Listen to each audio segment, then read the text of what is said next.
Welcome back to Askewed Reviews. And today I'm reviewing a film that I didn't review when it first came out, but I'm now finally doing so due to the fact that the sequel just came out recently. The movie that I'm referring to is the 2023 film Five Nights at Freddy's, directed and co-written by Emma Tammy. So the film Five Nights at Freddy's is of course based off of the very popular video game series of the same name. Now, this first film is loosely based off of the story and lore that is involved with the video games, and especially the first one. Now, whenever you make an adaptation of something, it is really going to divide your audience. Some people really like what you've done with it. Some people hate what you've done with it.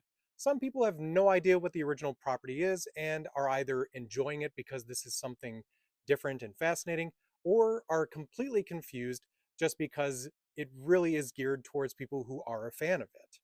With the first film here, I think they did a very good job of kind of making it different but close to the series enough so that people did enjoy it that were fans, but the casual fan or someone who had no idea going into it maybe had a concept of what was going on.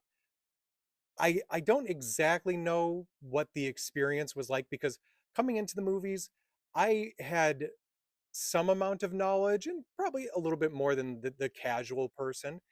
But I was fascinated by the little connections, the little nods, and of course, references throughout the film. So I ended up liking it. Now, before I talk more about my opinion when it comes to this one, let me tell you about what the actual story is. So in the movie, we meet the character of Mike. Now, Mike has had a pretty rough life.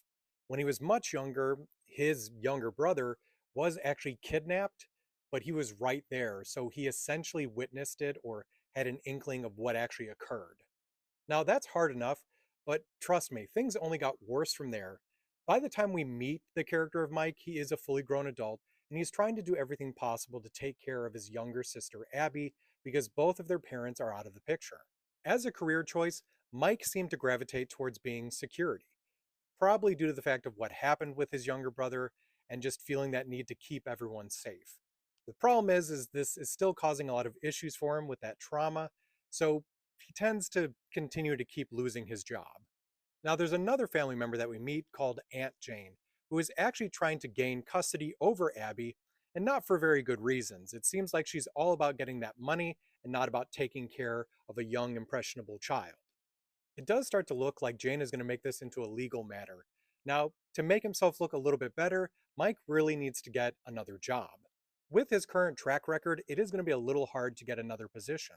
So, his staffing manager, Steve Raglan, looks into potential options, but there ends up only being one option left. He'll have to work as night security for a closed down restaurant called Freddy Fazbear's Pizza. Reluctantly, he takes the position, but he does so for Abby. This new job seems like it's going to be pretty easy for Mike. That is until he ends up finding out that the four animatronics there, Freddy, Bonnie, Chica, and Foxy, come to life and attack those that they don't feel belong there. So will Mike end up surviving his Five Nights at Freddy's? So as a fan of the video game series and of course the very deep lore that is connected to it, I did end up enjoying this movie. There were definitely some things that I wasn't as big of a fan of, some of their story choices or character choices, but in general, I thought they did a good job, especially with what they had to work with.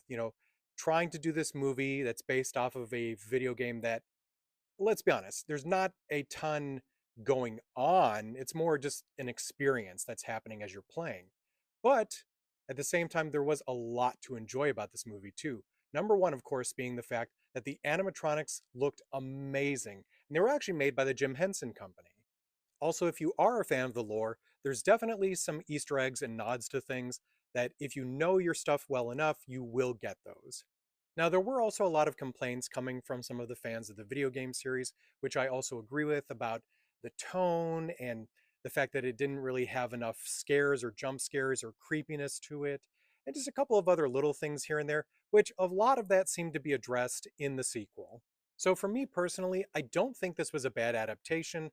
Definitely could have had some improvements to it, but all in all, I did enjoy it, and I'm going to give it a 3 out of 5. So if you've already seen the original Five Nights at Freddy's film, let me know what you thought about it in the comments. I hope you enjoyed this episode of Askewed Reviews. And keep an eye out as I'm going to be putting up a review for the second film sometime either later on today or tomorrow.